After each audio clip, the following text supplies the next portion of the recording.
We have some breaking news. A suspect in a deadly shooting at South Carolina State University is facing a new murder charge. The South Carolina Law Enforcement Division charged Kamonte Kennedy with murder today.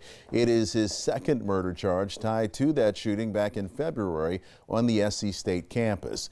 Two people died, one person was hurt. Investigators say surveillance video shows Kennedy and three others grab something from his car and go inside the Hugueny Suites just before the shooting. A witness claims Kennedy had a gun and was involved in the shooting.